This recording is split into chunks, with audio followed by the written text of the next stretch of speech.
The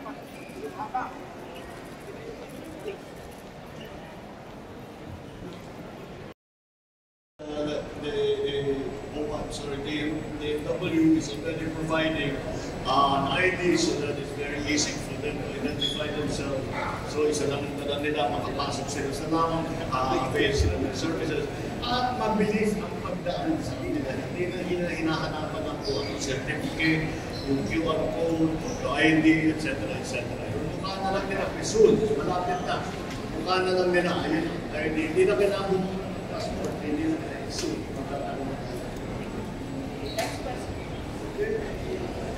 Hello, I'm Casey from Raptor. Just wanted to ask Mr. President, how much, or can you give a ballpark figure about how much yung terminal enhancement fees ng foreign airlines? Terminal enhancement fees of airlines.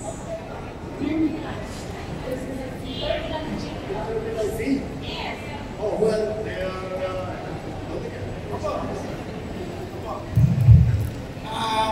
Yung pong terminal fee ng international passenger starting next year, it will be 950 pesos.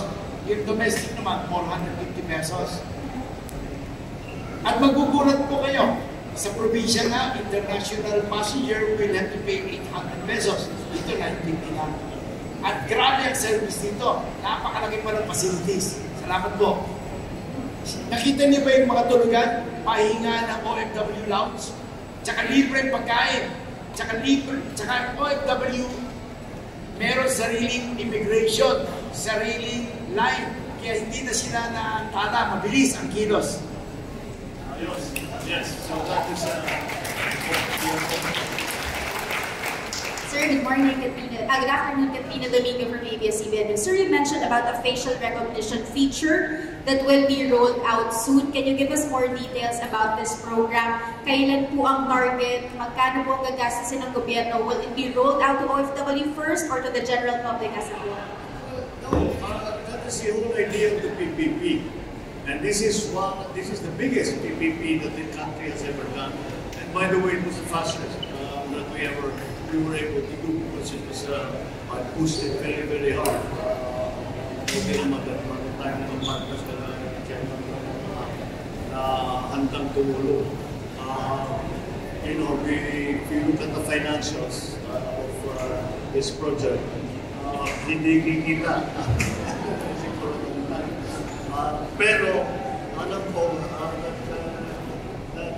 that's why we have entered into a PPP precisely on the principle and the idea that because the government does not have the funding or does not have complete funding, we go into partnership with private enterprise.